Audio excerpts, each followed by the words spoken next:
बिस्मिल्लाहिर्रहमानिर्रहीम। अस्सलाम वालेकुम डियर स्टूडेंट्स। आज हमारा लेक्चर नंबर 19 है।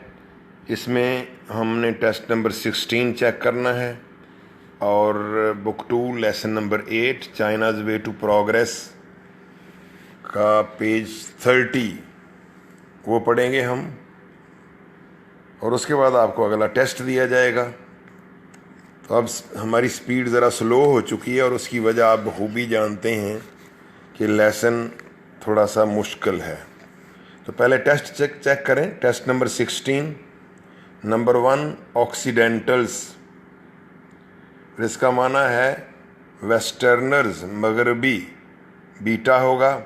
नंबर 2 फ्लेक्सिबल, लचकदार, इसका बीटा इलास्टिक। नंबर 3 रिजिड, ये एक दूसरे के एंटोनिम हैं, मुतजाद हैं, फ्लेक्सिबल और रिजिड। रिजिड का माना गैर लचकदार, सख्त, हार्ड, इसका अल्फा। और अनयील्डिंग, अनयील्डिंग हार ना मानने वाला, ना झुकने वाला। नंबर 4 बैंग, बैंग धमाके को कहते हैं, चार्ली और एक्सप्लोजन। नंबर 5 इंट्रोड्यूस, तो इंट्रोड्यूस राइज करना, शुरू करना, प्रेजेंट करना, अल्फा और प्रेजेंट होगा यहाँ। नंबर 6 डिसलोकेट, ये चोन लाई वाली बात है कि उसका दायां बाजू उखड़ जाएगा, वहाँ से लफ्ज़ लिया गया है। चार्ली और डिस्प्लेस, अलग हो जाना। नंबर 7 माउंट, माउंट का माना ऊपर को चढ़ना होता है, और माउंट पहाड़ की चोटी को भी कहते हैं, यहाँ बतौर वर्ब है। तो माउंट का माना इंक्रीज, बढ़ना, चार्ली। नंबर 8 एब्सर्डिटी, हमाकत, बेवकूफ़ी, अल्फा और सिलीनेस। नंबर 9 बूर्जवा, फ्रेंच लफ्ज़ है, इसका माना है मिडिल क्लास, रवायती लोग, यहाँ डेल्टा और कन्वेंशनल। नंबर 10 डेलीगेशंस, वफद, वफूद, और इसका यहाँ माना बीटा और कमीशन। ठीक हो गया स्टूडेंट्स। अब मुझे जो खदशा है वो ये है कि आप क्वेश्चन आंसर तैयार नहीं कर रहे होंगे, जबकि मेजर हिस्सा जो है हमारे सेकेंड ईयर के सिलेबस का वो है ही क्वेश्चन आंसर। 40 मार्क्स के आने हैं इन तीनों किताबों में से। तो अगर आपने यहाँ सुस्ती की तो फिर तुम्हारी, अल्लाह ना करे, तुम्हारी दास्तान तक भी ना होगी, दास्तानों में नंबर फिर अच्छे नहीं आने लगे। तो स्टूडेंट्स, हम 2 दिन से चाइनाज़ वे टू प्रोग्रेस पढ़ रहे हैं। बताया जा रहा है कि चीनियों ने कैसे तरक्की की, उनको कौन से मसाइल का सामना था, ये कल परसों पढ़ा हमने। और फिर उसका उन्होंने एक यूनिक एक्सपेरिमेंट किया जो पिछले पेज 29 पे, जिसका नाम था, टाइटल था, हेडिंग थी एन एग्जाम्पलरी सोशल एक्सपेरिमेंट। उन्होंने एक मिसाली समाजी तजर्बा किया है। इसमें बताया गया था चीन और रूस का मुआवजा किया गया, फिर एशिया की तहजीबों को जो मसाइल थे वो, फिर चीन वालों ने किस तरह मसलों की जड़ों को पकड़ा जो दीगर एशियाई तहजीबों को जिनका सामना रहा है, और फिर किस तरह से इसका हल निकाला। इस हल के अमल में अब इसका एक बहुत बड़ा इकोनॉमिक फैक्टर आ रहा है। जो बहुत बड़ा स्टेप उन्होंने लिया था वो पेज 30 पे स्टार्ट हो रहा है। हेडिंग दी हुई है डिसेंट्रलाइज्ड इकोनॉमी। तवज्जो से, सेंट्रलाइज्ड मरकूज़ हो जहाँ, तो डिसेंट्रलाइज्ड गैर मरकज़ी, अदम इर्तकाज़ वाली इकोनॉमी, मीशत। बजाय ट्रांसलेशन करने के बच्चों में पहले ज़रा समझा दूँ, कोई मिसालें दूंगा ताकि आपको ये मुआशियात के मौजू आसानी से समझ आ जाएं। हमारे यहाँ पाकिस्तान में मसलन देखें कि सनतों का क्या आलम है कि टेक्सटाइल इंडस्ट्री तकरीबन सारी की सारी फैसलाबाद में या कराची में है। अब पंखे वंखे गुजरात गुजरा वाले बन रहे हैं, खेलों का सामान उधर सियालकोट वगैरह में, छुरियाँ चाकू वगैरह वज़ीराबाद में बन रहे हैं। तो ज़रा गौर करें, वहाँ से लाने में चीज़ें फिर मरम्मत करने में कितना खर्च आता होगा, कैरेज पड़ती है। इस सिस्टम को मरकज़ी निज़ाम कहते हैं, सेंट्रलाइज्ड इकोनॉमी हो गई। गैर मरकज़ी क्या होगी कि मसलन बागो बहार में कपास पैदा हुई या नवाकोट में कपास के खेत हैं, वहाँ से ज़राअत के ज़रिए कपास पैदा हुई, तो वहीं फिर जिनिंग फैक्ट्री लग जाए थोड़े फासले पर, क्या उसका फ़ायदा क्या होगा कि सनत और ज़राअत आपस में हम आहंग हो जाएंगे, टेक्निकली ओरिएंटेड रहेंगे, ज़राअत भी टेक्निकली ओरिएंटेड रहेगी। अच्छा, वहीं जिनिंग फैक्ट्री लग गई, कुछ वहाँ के लोगों को रोज़गार मिला। फिर थोड़ा फासले पर टेक्सटाइल इंडस्ट्री लग गई कि वहीं उसी कपास से फिर कपड़ा बुना गया, वहीं के लोगों के लिए इस्तेमाल किया गया, और जो ज़ायद होगा फिर वो एक्सपोर्ट किया जाएगा।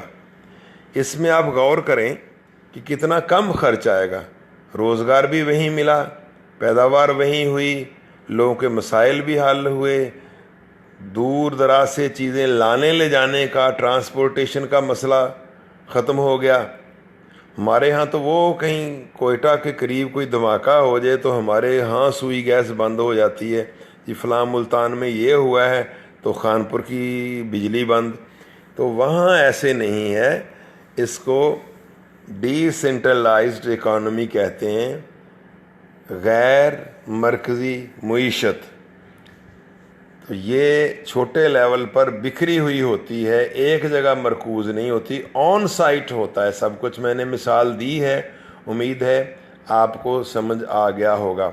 और यही चाइना की कामयाबी का सबसे बड़ा राज है। उन्होंने क्या किया है कि तमाम तर वो चीज़ें, वो इंडस्ट्री, वो सहूलियात देहातों में मुहैया कर दी। मसलन अगर उतना ही अच्छा कॉलेज, उतना ही अच्छा अस्पताल बागो बहार में, नवाकोट में, फ़िरोज़ा में बना दिया जाए जितना अच्छा लाहौर में है, तो लोगों को लाहौर जाने की क्या ज़रूरत है।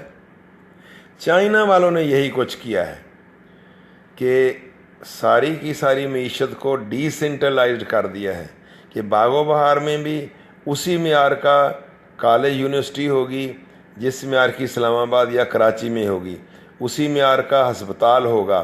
तो लोकल लोगों को एम्प्लॉयमेंट मिलेगी, उनको एजुकेशन मिलेगी, उनको मेडिकल ट्रीटमेंट मिलेगा, तो उनको शहरों में नहीं आना पड़ेगा। जब वो शहरों की तरफ माइग्रेशन नहीं करेंगे जैसे कि बाकी दुनिया में हुआ, तो ज़राअत ख़त्म नहीं होगी, ज़राअत भी कामयाब रहेगी, वो इंडस्ट्री भी एक जगह नहीं आएगी, तो हर तरह से फ़ायदा ही फ़ायदा होगा।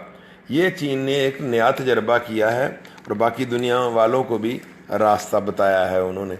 अब आने वाला जो आज का लेसन है वो इसी एक पॉइंट पर मबनी होगा, आप तवज्जो से पढ़ेंगे। डिसेंट्रलाइज्ड इकॉनमी, अब मैं ट्रांसलेशन करवाने लगा हूँ, आप अपनी किताबें खोल लेंगे। गैर मरकज़ी मुईशत, मुईशत का अदम इर्तिकाज़, द जायंटिक चाइनीज़ सोशल एक्सपेरिमेंट, जिसका जिक्र पहले से चला हुआ है कि दुनिया में ऐसे नहीं हुआ। नतीजा क्या निकला कि अमेरिका वगैरह में या वेस्ट पूरे में जब इंडस्ट्री सिर्फ शहरों में हुई तो सारे के सारे लोग रोज़गार के लिए या बेहतर तर्ज़ ज़िंदगी के लिए शहरों में आ गए। नतीजा क्या निकला, शहरों की आबादी बहुत बड़ी बढ़ गई। नुकसान क्या हुआ, ज़राअत को बहुत बड़ा धचका लगा। लोग जब शहरों में आ गए तो डबली हार्मफुल हुआ ना, ज़राअत बर्बाद हो गई, शहर बढ़ने लगे। जब शहर बढ़े तो शहरों के मसाइल आ गए कि आपको वहाँ के लिए पानी का इंतज़ाम करना, बिजली का इंतज़ाम करना, पोल्यूशन से बचाव करना, खुराक, हर चीज़ पूरी करना शहरों में, तो ये एक नया ही मसला पैदा हो गया। चाइना ने ये फोर्स ही किया और ऐसे नहीं होने दिया। ये था उनका एक जो एग्जेम्पलरी सोशल एक्सपेरिमेंट था और बड़ी कामयाबी से उन्होंने किया। और इसका मेन पॉइंट क्या है? Decentralised economy. The gigantic Chinese social experiment does not only concern Asia however. ताहम ये जो बहुत बड़ा चीनियों ने समाजी तजर्बा किया है, जिसकी मैं बार बार वजाहत कर चुका हूँ, ये तजर्बा क्या है, इसका मेन पॉइंट क्या है? Decentralised economy, gigantic huge. तो the gigantic Chinese social experiment does not only concern Asia however. ताहम इस बहुत बड़े चीनी समाजी तजर्बे का ताल्लुक सिर्फ एशिया से नहीं है, बट द वेस्ट टू, बल्कि इसका ताल्लुक मगरब से भी है। दुनिया तो अब ग्लोबल विलेज बन गई है। अगर एक मुल्क गरीब होगा, साथ वाला पड़ोसी अमीर होगा, तो अमीर का भी नुकसान होगा। जैसे हमारे इंडिविजुअल लेवल पे होता है कि वो उसकी चोरी करेगा, डाके मारेंगे, तो अगर पड़ोसी अमीर होंगे तो वो वहाँ मसाइल जो हैं वो दूसरों को भी मुतासर करेंगे। यही मुल्कों का आलम है। तो वेस्ट की बात चल रही है कि इस तजर्बे का ताल्लुक वेस्ट से भी है। Which has always claim to have found the final answer to the problem of man and civilization. कई सौ साल से मगरब ने ही हमेशा ये दावा किया है, विच मगरब की बात हो रही है, हैज़ ऑलवेज क्लेम्ड असर्टेड, दावा किया है, to have found the final answer, कि उन्होंने ही हमेशा आखिरी हल निकाला है, to the problem of man and civilization, इंसान के मसले का और तहजीब के मसले का। मगरब वालों को ये फ़ख्र हासिल है, वो ये दावा करते हैं कि हमने ही हमेशा इंसानों के और तहजीब के मसाइल का हल निकाला है। लेकिन ये जो चीनी तजर्बा है, इसने मगरब को भी मुतासर किया है। मगरब वाले भी सबक सीख सकते हैं, मगरब वाले भी चीन के इस यूनिक एक्सपेरिमेंट से फ़ायदा उठा सकते हैं। For years the Chinese have been striving to make the world realise. For यहाँ वो सिंस फॉर वाला है। साल से चीनी लोग कोशिश करते चले आ रहे हैं, striving, struggling, making efforts to make the world realise. दुनिया को ये महसूस करवाने की कोशिश कई साल से चीनी लोग करते चले आ रहे हैं, थ्रू देयर ऑफिशियल इंटरप्रेटर, अपने सरकारी इंटरप्रेटर, तर्जमान, ट्रांसलेटर, अपने सरकारी तर्जमान के ज़रिए, एंड पर्सनल फ्रेंड ऑफ माओ, और माओ ज़ेतुंग के ज़ाती दोस्त के ज़रिए, जिनका नाम था एडगर स्नो। तो कई साल से चीनी लोग अपने सरकारी ट्रांसलेटर, और जो कि माओ ज़ेतुंग का ज़ाती दोस्त भी है, एडगर स्नो के ज़रिए दुनिया को ये हकीकत बावर करवाने की कोशिश करते चले आ रहे हैं, that there are other important things in life besides an increase in GNP।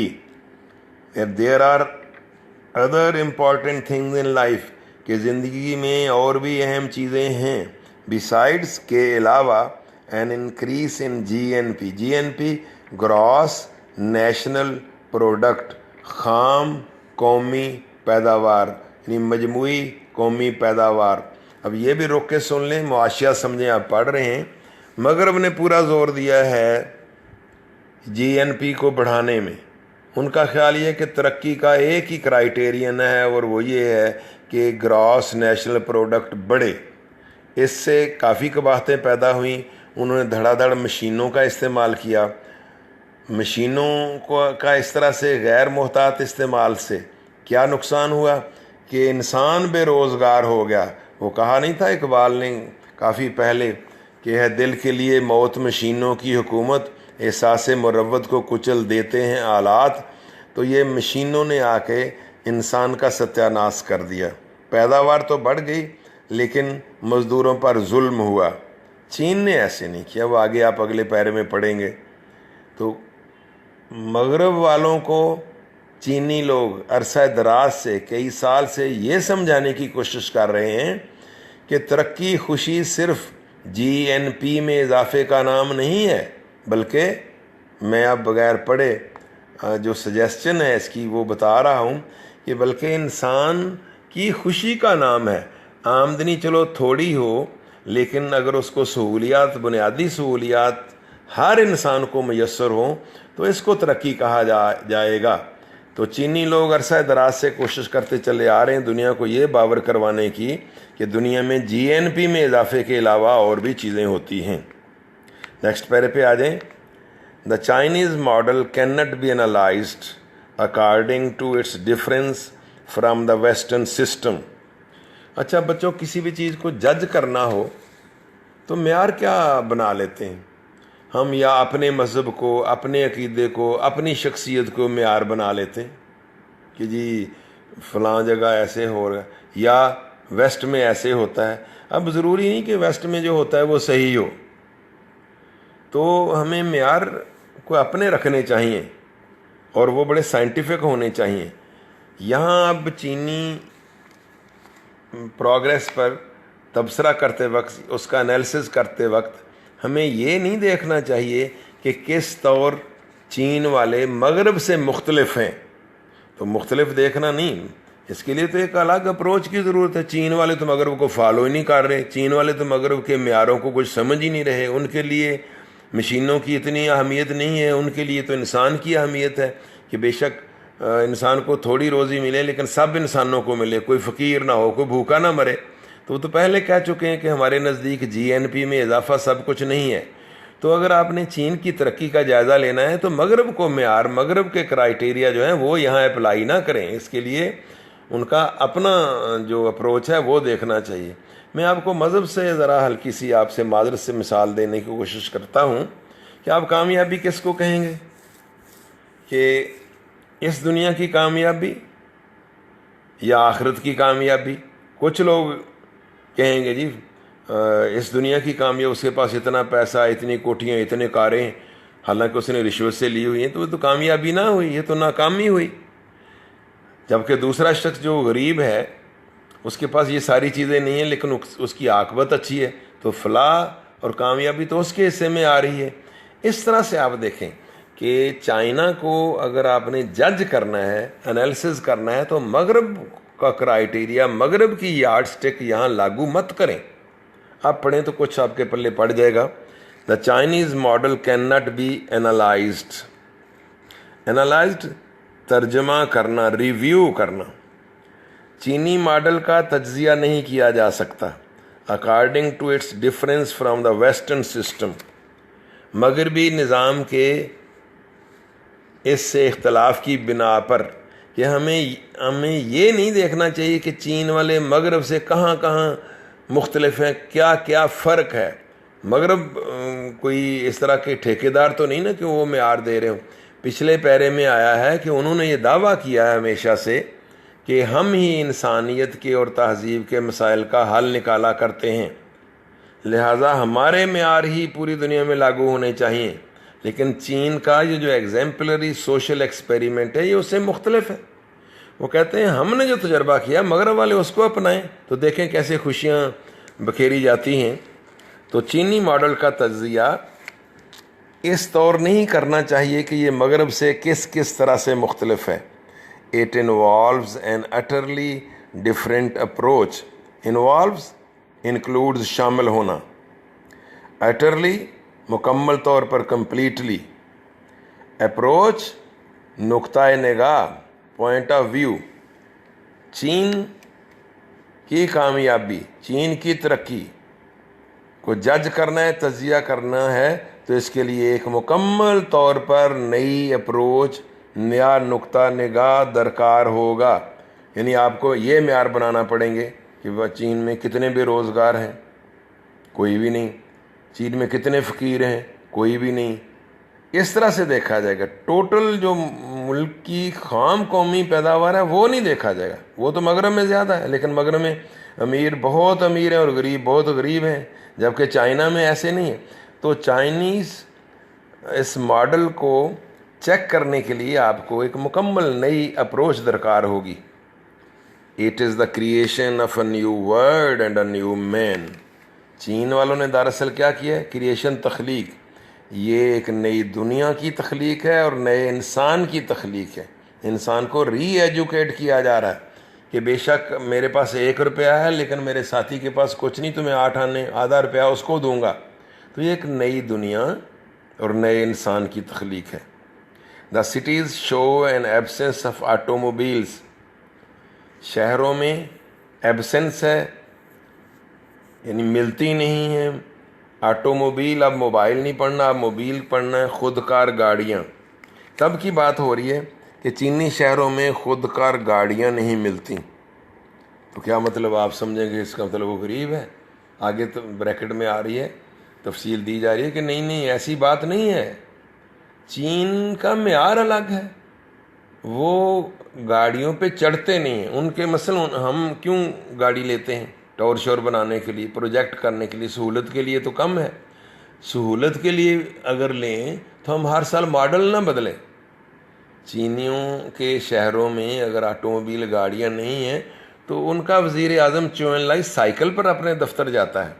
जब वज़ीर आज़म साइकिल पे जाएगा तो बाकी लोग पैदल या साइकिल पे जाने में कोई इंसल्ट महसूस नहीं करेंगे, कोई गाड़ी पे, इसलिए उनके नज़दीक गाड़ी पे चढ़ना तौहीन होगी, पैदल चलना बायस इज़्ज़त होगा। तो ये तो स्टैंडर्ड है ना, किस तरह के स्टैंडर्ड आप बना देते हैं। हमारे मुल्कों में स्टैंडर्ड जाली से बनाए गए हैं, आर्टिफिशियल बनाए गए हैं कि हमारा तो एक मामूली सा भी जो अफसर होता है वो खुद कार का दरवाज़ा नहीं खोलता, ड्राइवर भाग के दूसरी तरफ से आता है, दरवाज़ा खोलता है, फिर साहब बाहर निकलता है। कमाल है। तो चीनियों में इस तरह से नहीं है, वहाँ गाड़ियाँ बिल्कुल नहीं है शहरों में। और ब्रैकेट में दिया गया है which is neither backwardness nor delay but a rejection. ये ना तो पसमानदगी है ना ताख़ीर है। ये ना समझना कि चीन ने अभी तरक्की नहीं की, पसमानदा मुल्क है, या अभी देर हो गई है, कुछ सालों बाद वहाँ गाड़ियाँ शहरों में आ जाएंगी, ऐसी बात नहीं है। बट अ रिजेक्शन, बल्कि ये रद्द कर दिया, इस्तरदाद है। वो कहते नहीं चढ़ते हम गाड़ियों पे, हमारी टांगें टूटी हुई हैं, हम पैदल चलना जानते हैं, हम पैदल चलेंगे। इसीलिए तो ये मिलिटेंट नेशन तरक्की किए जा रही है ना, कि उन्होंने मेयार ही अपने अलग बना लिए हुए हैं, अलग रखे हुए हैं।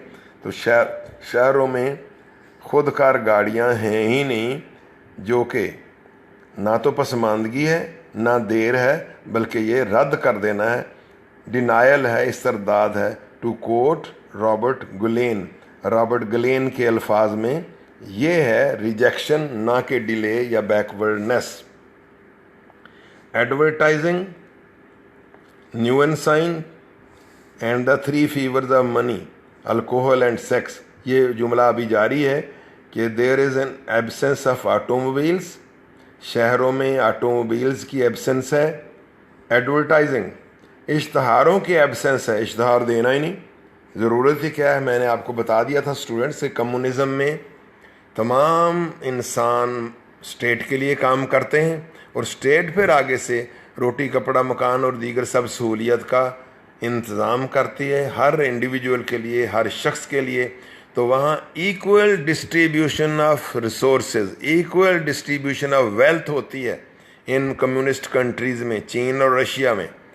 तो जब बराबर होगा तो कोई ज़रूरत नहीं इश्तहारबाजी की। जब गवर्नमेंट ने सप्लाई करना है कि ये चीज़ आपको मिलेगी, वो मिलती है, तो मेयार इक्वल होगा। तो इश्तहारों का कोई वजूद नहीं। न्यूएंसाइन, ये न्यूएन एक गैस है, ये जो रात को चमकती है, तो ये चमकदार जो इश्तहारी निशानात हैं वो बिल्कुल नहीं मिलेंगे आपको शहरों में। एंड द 3 फीवर्स, जो फीवर्स यहाँ वो जो मेनी है, पागलपन, क्रेज़ जो हैं, 3, इनको 3 W's भी कहा गया है। ये जो 3 पूरी दुनिया की बीमारियां हैं ना बड़ी बड़ी, 3 W's, women, wine and wealth, कि औरत, शराब और दौलत, ये भी चीनी शहरों में नहीं है, इनका भी कोई वजूद नहीं है। कि एब्सेंस ऑफ 3 फीवर्स, इन तीनों बुखारों की एब्सेंस है, तीनों जुनूनों की एब्सेंस है। ऑफ मनी, पैसे का जुनून, अल्कोहल शराब का जुनून, और सेक्स का जुनून। Political control over the masses, मौज़े तुम की क़यादत में पूरे चाइना पर बड़ा ज़बरदस्त सियासी कंट्रोल था। मैसेज अवाम पर जो सियासी कंट्रोल है, not only stops the exodus from the country side exodus, migration, हिजरत, एक जगह से दूसरी जगह जाना। इस तरह का कंट्रोल है कि इससे ना सिर्फ ये कि देहातों से लोग शहरों की तरफ हिजरत नहीं करते, but even manages partly to reduce the population of cities, बल्कि जुज़वी तौर पर यह भी इंतज़ाम कर लिया गया है to reduce the population of cities, कि शहरों की आबादी उल्टा कम होती जा रही है। तो इस तरह का सियासी कंट्रोल है कि ना सिर्फ ये कि लोग शहरों की तरफ नहीं भागते, बल्कि उल्टा शहरों की आबादी घटकर देहातों की तरफ जा रही है। ये इसकी तफसील में पहले बता चुका हूँ कि उन्होंने तमाम तर सहूलियात चूँकि स्टेट ने देहातों में भी इक्वली मुहैया कर रखी हैं, तो कोई क्यों पागल है जो शहरों की तरफ आएगा। तो ये है एग्जाम्पलरी सोशल एक्सपेरिमेंट जिन मसाइल का सामना वेस्ट वालों को करना पड़ा कि बड़े बड़े शहर वजूद में आ गए और फिर मसाइल पैदा हुए। चीन ने उन मसलों की जड़ों को पकड़ा और वो होने ही नहीं दिए, पहले से उनका हल निकाल लिया हुआ है। चूँकि ये ऐसे बहुत पहले लिखा गया, अब आगे आ रहा है इन द ईयर 2000, यानी तकरीबन लिखते वक़्त से कोई 30 साल बाद। तो सन 2000 में भी अगला पैरा पढ़ रहे हैं, तीसरा, China will still be a powerfully agricultural and peasant country. चीन अभी भी एक ताकतवर अंदाज से ज़री और किसानों का मुल्क होगा। तो ये बैलेंस रखना ज़रूरी है ना कि ज़राअत में और सनत में। हमारे मुल्क में भी ऐसे ही हुआ कि किसान बेचारा रुल गया और जो इंडस्ट्रियलिस्ट थे वो अमीर होते चले गए। चाइना ने ऐसे नहीं होने दिया। तो चीन 30 साल बाद भी इसी तरह ताकतवर ज़री और किसानों का मुल्क होगा। क्यों? For its modernisation will have occurred, क्योंकि इसकी मॉडर्नाइजेशन, जदीदियत, जदीद होना, विल हैव अकर्ड, रूनमा हुई होगी, occur taken place without a flight from the fields, खेतों से दौड़े बगैर, फ्लाइट उड़ के आना, डिपार्चर, कि लोग खेतों से शहरों की तरफ नहीं आएंगे। 30 साल बाद भी चाइना अभी ज़री मुल्क होगा, क्योंकि ये जदीद भी हुआ होगा, लेकिन इसकी ये जदीदियत का अमल लोगों का देहातों से शहरों की तरफ आकर नहीं हुआ होगा, बल्कि वहीं रह कर हुआ होगा। Which is the price paid by the West, ये है वो कीमत जो मगरब ने अदा की। मगरब ने क्या कीमत अदा की कि सनतें सारी शहरों में लगाई गईं। जब शहर मॉडर्नाइज हुए तो लोग देहातों से अच्छी ज़िंदगी के लिए भागे शहरों की तरफ, और ज़राअत बर्बाद हुई, शहर आबाद हुए, लेकिन शहरों में भी फिर बेशुमार मसाइल हो गए। आप साथ साथ अपने वतन के साथ, अपने पाकिस्तान के साथ मुआजना करते चले जाएं, तो हम में से अक्सर की ओरिजिन देहात है, शहरों में आए हुए हैं जी तालीम के लिए और इलाज के लिए और अच्छे तर्ज़ ज़िंदगी के लिए। पीछे से खेती बाड़ी का रगड़ा निकल गया है। In China to the average size of farming concerns is growing through the system of communes. अच्छा, मैं पहले समझाऊं थोड़ा सा बच्चों। मशीनरी के इस्तेमाल के लिए ज़रूरी है कि खेतों का फार्म का साइज़ बड़ा हो। मसलन 2 कनाल के रकबे में तो आप ट्रैक्टर नहीं ना चला सकेंगे, मशीनरी इस्तेमाल करनी है। तो एक नंबर 1 तो एक ट्रैक्टर ने उतना काम कर देना है जितना कि 8-10 बैलों वाले हल करते थे, तो 8-10 मज़दूर लगते थे। वो मज़दूर बेरोज़गार होंगे, एक, और दूसरा ज़मीन बहुत बड़ी बड़ी चाहिए। अब चाइना ने क्या किया, इन फार्मिंग कंसर्न्स, यानी ज़राती जो टुकड़े हैं ना ज़मीन के, उनको इस्तेमाल करके बड़े बड़े टुकड़े बनाया ताकि मशीनें इस्तेमाल की जाएं। लेकिन आगे पढ़ेंगे आप, मशीनें वो लाए लेकिन बहुत एहतियात के साथ। उन्होंने पहले ये सोचा कि हम जब एक ट्रैक्टर लाएंगे, इससे जो ट्रैक्टर ने तो 10 बंदों का काम कर लिया, 9 बंदों को फिर क्या करेंगे, एक बंदा तो चलो ट्रैक्टर पे रह गया। तो उन्होंने पहले 9 बंदों को रोज़ी देने का बंदोबस्त किया। वो कैसे कि वहाँ जो लोकल यूनिट लगाए गए थे, लोकल एंटरप्राइज लगाई गई थी, मसलन वो जिनिंग फैक्ट्री या वो टेक्सटाइल इंडस्ट्री या कोई और जो काम हो रहा है, क्योंकि उनकी ज़राअत और सनत अलग अलग नहीं है, आपस में इंटरलिंक्ड है, इंटरलॉक्ड हैं। तो पहले उनको खपाया, फिर वो उन्होंने ट्रैक्टर ख़रीदा। इस तरह से इंसान बेरोज़गार नहीं हुआ, मशीन और मैन दोनों में बैलेंस अपसेट नहीं हुआ, तवाज़ुन रहा। कि ये नहीं आके कि मशीनों ने आके एहसास मुरव्वत को कुचल दिया है, चीन में ऐसे नहीं होने दिया गया। ये उनकी तरक्की का राज है और ये उनकी खुशी का राज है। तो उन्होंने अब फार्मिंग कंसर्न्स यानी खेती बाड़ी के जो एरियाज़ हैं उनको बढ़ाया है ताकि वहाँ भी मशीनें इस्तेमाल की जा सकें। दोबारा पढ़ लें इसको। इन चाइना टू, चीन में भी the average size of farming concerns, ज़री फार्मों का साइज़, कंसर्न का माना यही इलाका कह लें, इस ग्रोइंग बढ़ रहा है through the system of communes, commune के निज़ाम के ज़रिए। अच्छा, चीन की जो पूरी मीशत है दो हिस्सों में है। ये शहरों की बात चलेगी तो यहाँ ज़्यादातर, मैं पहले वैसे कह रहा हूँ, देहातों में भी इंडस्ट्री है।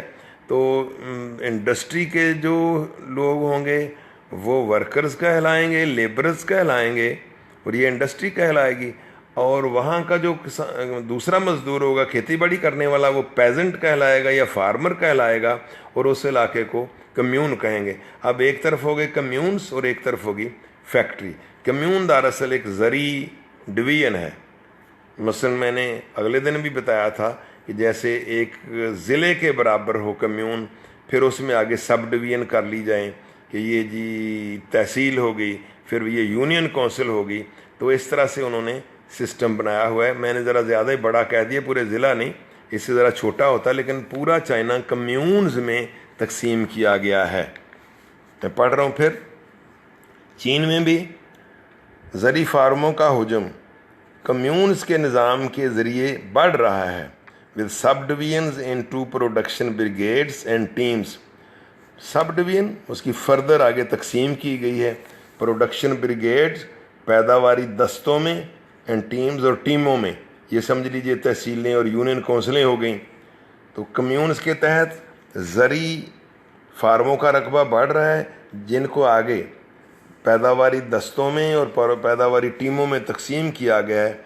But the greater part of the peasant masses, लेकिन पेजेंट मैसेज का ज़्यादातर हिस्सा, किसान अवाम का ज़्यादातर हिस्सा स्टे पुट। स्टे पुट ये दो लफ्ज़ नहीं है, एक ही लफ्ज़ समझे। यहाँ पुट थर्ड फॉर्म है और स्टे फर्स्ट फॉर्म है। अगर ये दोनों फर्स्ट होती तो कौमा आना था, ज़रा ध्यान से पढ़ें इसको। स्टे जैसे आप कहते ना, स्टे ब्लेस्ड कि अल्लाह पे रहम करे, तो उस तरह से ये थर्ड फॉर्म है। तो greater part of peasant masses stay put, टिके रहते हैं, वहीं पड़े रहते हैं। किसानों की ज़्यादातर आबादी, ज़्यादातर हिस्सा रहते चले जाते हैं, एंड कैरी ऑन और जारी रखते हैं देयर ट्रेडिशनल इंटेंसिव लेबर, अपनी रवायती इंटेंसिव शदीद, थारो जामे कंप्रीहेंसिव किस्म की लेबर मेहनत, वो अपने खेतों पर ही रहना पसंद करते हैं, वहीं शदीद मेहनत करते हैं, रोज़ी कमाते हैं, शहरों की तरफ जाना नहीं चाहते। किसानों का ज़्यादातर हिस्सा उधर ही अपने असल वतन में ही रहना चाहता है, शहरों की तरफ जाना नहीं चाहता और अपनी रवायती काश्त जारी रहते हैं। बच्चों, इंटेंसिव लेबर क्या शय है, मैं फिर मिसाल से वाज़े करूँगा। एक्सटेंसिव और इंटेंसिव, मसलन आपने पैदावार बढ़ानी है तो उसके दो तरीके हैं। इस साल आपने 1 एकड़ गंदम किया तो अगले साल 3 एकड़ काश्त कर दें, गंदम फसल काश्त कर दें, तो गंदम की फसल बढ़ जाएगी ना, इसको एक्सटेंसिव कहा जाएगा। लेकिन अगर आपके पास एकड़ ज़्यादा नहीं है, 1 ही एकड़ है, तो अब आप क्या करेंगे, वहाँ शदीद मेहनत करेंगे कि एक ही खेत में मुख्तलिफ़ फसलें लेंगे, कि मसलन उसी में कमाद, उसी में प्याज, उसी में तंबाकू, फिर मिर्चें आ गई, फिर बाद में मौसम आया तो रबी और ख़रीफ उसी में से ले लिया, इसको इंटेंसिव कहा जाएगा। तो देहातों में चूँकि सारी सहूलियात मौजूद हैं, वहाँ का मज़दूर किसान शहरों की तरफ आना ही नहीं चाहता और वहीं वो अपनी इंटेंसिव लेबर करता चला रहता है। Agricultural mechanisation is being introduced. Agricultural mechanisation, ज़राअत में मशीनों का लाना, इज़ बीइंग इंट्रोड्यूस्ड लॉन्च करना शुरू किया गया है with considerable caution, considerable great large caution care, एहतियात के साथ ज़राअत में मशीनें लाई जा रही हैं। सो एज़ टू अवॉइड, ताकि बचा जा सके, अपसेटिंग द बैलेंस, तवाज़न बिगड़ ना पाए, डिस्टर्ब ना हो पाए। इसकी मैं वजाहत पहले बहुत कर रहा हूँ कि मशीन और इंसान का तवाज़न ना बिगड़ने पाए।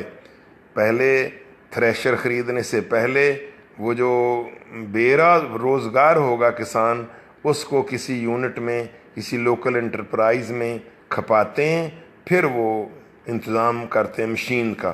तो मशीनें इंट्रोड्यूस करवाई जा रही हैं, ज़राअत में मशीनें आ रही हैं, लेकिन बड़ी एहतियात के साथ, ताकि तवाज़ुन ना बिगड़ पाए। But the essential point of the matter is, लेकिन मसले की असल जो जड़ है, असल बात है, एसेंशियल बेसिक जो बुनियादी नुक्ता है, is that the agricultural labourer though possibly deprived of farming machinery, तवज्जो से पढ़ेंगे कि ज़री मज़दूर अगरचे वो ज़री मशीनरी से महरूम होगा, must not and does not want to be urbanized, must not be urbanized and does not want to be urbanized, कि वो देहाती मज़दूर किसान जो है उसको ना तो शहर में आना चाहिए, ना वो आना चाहता है। अर्बनाइज, शहरी बनना, सिटीफिकेशन, सिटीफाई होना। देहात के किसान मज़दूर को ना तो शहर में आना चाहिए, ना वो आना चाहता है, ये चीन में असल मसला है। But is instead kept on the spot, बल्कि इसकी बजाय उसे मौका पर रखा जाता है, एंड इनकॉर्पोरेटेड, और उसको मर्ज किया जाता है, खपाया जाता है, इन लोकल स्मॉल इंडस्ट्रीज़, छोटी छोटी मकामी सन्नतों में। ही डज नॉट फ्ली भागना, fled, he does not flee to the cities, वो शहरों की तरफ नहीं भागता।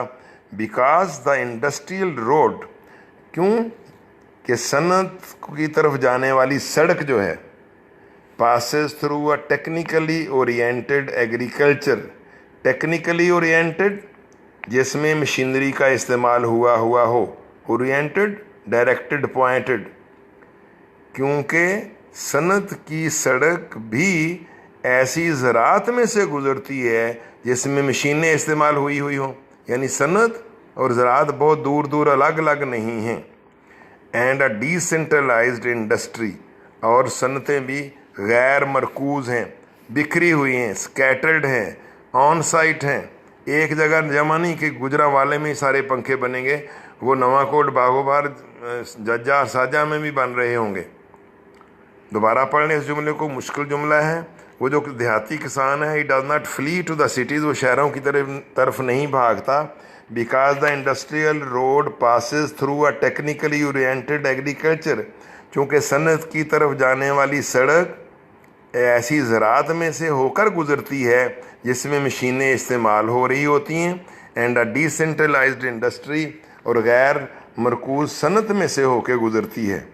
इकोनॉमिक डिसेंट्रलाइजेशन, यही मुआशी तौर पर अदम इर्तिकाज़, गैर मरकूज़ होना, मौके पर ही सारी अलग अलग बिखरी हुई सनतें होना, एक जगह पर उनको रश ना कर देना, तो इसको इकोनॉमिक डिसेंट्रलाइजेशन कहा गया है। Which is perhaps the most important step, जो गालबन सबसे अहम कदम है इन चाइनीज़ डोमेस्टिक पॉलिसी, चीनियों की अंदरूनी पॉलिसी में। डोमेस्टिक, घरेलू, चीनियों की अंदरूनी पॉलिसी का सबसे अहम कदम मुआशी पॉलिसी का है ही ये कि उन्होंने सनत एक जगह पे मरकूज़ नहीं होने दी, उसको बखेर के रखा है। Since the great proletarian cultural revolution, जब से बहुत बड़ा प्रोलिटेरियन मज़दूरों का कल्चरल सकाफती रेवोल्यूशन, इनकलाब, ये 1966 में इनकलाब आया था। मुझेतों की इस पार्टी को, कम्युनिस्ट पार्टी को शक होने लगा था कि अमीर लोग बाज़ पोस्टों पे आ रहे हैं, तो मज़दूरों का इनकलाब था। तो ये 1966 से 1966 से 1969 तक गालबन रहा। तो तब के बाद से चीनियों की अंदरूनी पॉलिसी का सबसे अहम नुक्ता जो है वो यही इकोनॉमिक डिसेंट्रलाइजेशन थी। बच्चों ये 2-3 लाइनें पढ़ लें। तो इसने क्या किया है? Has freed China from traditionally cumbersome bureaucracy. इसने चीन को आज़ाद करवाया है ट्रेडिशनली, रवायती तौर पर, कम्बरसम बोझल किस्म की, बर्डनसम ब्यूरोक्रेसी, अफसरशाही, ये जो ACDC कमिश्नर सेक्रेटरी वगैरह होते हैं, खर्च बहुत ज़्यादा, कोठियाँ बड़ी बड़ी और काम कोई ख़ास नहीं। चाइना ने ब्यूरोक्रेसी से जान ही छुड़वा ली है। वहाँ अफसरशाही या नौकरशाही इसको कहते हैं, जो पॉलिसियाँ बनाते हैं, तो इससे जान छुड़वा ली हुई है। चीन आज़ाद हो गया है रवायती तौर पर इस बहुत बोझल किस्म की, तकलीफ दह किस्म की ब्यूरोक्रेसी से। एंड डेवलप्ड लोकल एंटरप्राइज, और इसने डिसेंट्रलाइज्ड इकोनॉमी ने डेवलप्ड लोकल एंटरप्राइज, मकामी कारोबार को तरक्की दी है। एंटरप्राइज यहाँ business, to the greatest possible degree of independence. बड़े अच्छे लफ्ज़ आ रहे हैं, ज़रा मुश्किल तो हैं, कि मकामी कारोबार शुरू हुआ यहाँ चाइना ने डिसेंट्रलाइज्ड इकोनॉमी की वजह से। उससे कोई DC कमिश्नर वगैरह की ज़रूरत ही नहीं रही, इन अफसरों की बड़ी जान छूट गई एक तबके से ही। और ये लोकल इंटरप्राइज कैसी है, मकामी कारोबार कैसे हैं? To the greatest possible degree of independence, ये मैक्सिमम खुद मुख्तारी के दर्जे तक पहुंचा हुआ है कारोबार, यानी दूसरों पर डिपेंडेंट नहीं है। फिर मैं मिसाल दूंगा कि यहीं इनके मशीनरी मिल जाती है, यहीं इनका फ्यूल मिल जाता है, यहीं इनके मज़दूर मिल जाते हैं। दूसरों पर इन्हिसार नहीं रखते कि जी इसलिए फैक्ट्री बंद है कि फ़लाँ चीज़ जो आनी थी जैकबाबाद से वो नहीं आई, ये जो मुल्तान से आनी थी वो नहीं आई। तो ये इंडिपेंडेंट है, ये मकामी जो कारोबार है, किसी भी सिलसिले में दूसरों पर इन्हिसार नहीं रखते। द 26 चाइनीज़ प्रोविंसेस, चीन के जो 26 सूबे हैं, which are as much as even 4,400 kilometres apart separate, जो एक दूसरे से 4400 किलोमीटर दूर तक भी हैं। 26 सूबे हैं जो 4400 किलोमीटर दूर तक भी हैं एक दूसरे से। could for that matter subsist कायम रहना, एग्जिस्ट करना, वजूद में रहना, जिंदा रह जाना, ऑन देयर ओन, अपने वसाइल पर, in the event of war, in the event of के वाक़या की सूरत में, अगर जंग छिड़ जाए तो ये जो 26 सूबे हैं ये अपने अपने वसाइल पर कायम दायम रहेंगे, ज़िंदा रहेंगे। जिस सूबे में जंग होगी वो तो मुतासर होगा, बाकी सूबे एज़ यूजुअल जारी व सारी रहेंगे, गोया जंग हो ही ना। समझ आ रही है ना? ये है ग्रेटेस्ट डिग्री ऑफ इंडिपेंडेंस। तो 26 के 26 सूबे अपने वसाइल पर ज़िंदा रह पाएंगे। While anybody invading the country, जबकि कोई भी शख्स जो मुल्क पर हमला आवर होगा, would be literally drowned, literally लफ्जी मानों में, वाक़यातन, वो वाक़यातन डूब जाएगा, इन अ सी ऑफ पीपल, लोगों के समंदर में। क्योंकि देखा ना, ये एक नेटवर्क, टीम का नाम है। चाइनीज़ ने जितनी भी पूरी आबादी है वो एक कुल का काम कर रही है। उनमें एक एक फ़र्द अपने अपने पेट को भरने के लिए, अपने आप को अमीर करने के लिए कोशिश नहीं कर रहा, बल्कि पूरी कौम एक कुल है। यही तो उन्होंने न्यू फाउंड कंपेनियनशिप और कॉमन पर्पस जो कल आपने पढ़ा था, वही तो मौज़े तुंग ने दिया था। तो अगर कोई हमला करेगा तो आबादी इतनी ज़्यादा है कि वो लोगों में डूब जाएगा। उम्मीद है बच्चों ज़ोर तो लगा है, आपको लेसन समझ आ गया होगा। तवज्जो से दोबारा पढ़ें। आगे बस एक पैरा मुश्किल है, फिर आसान शुरू होने वाला है।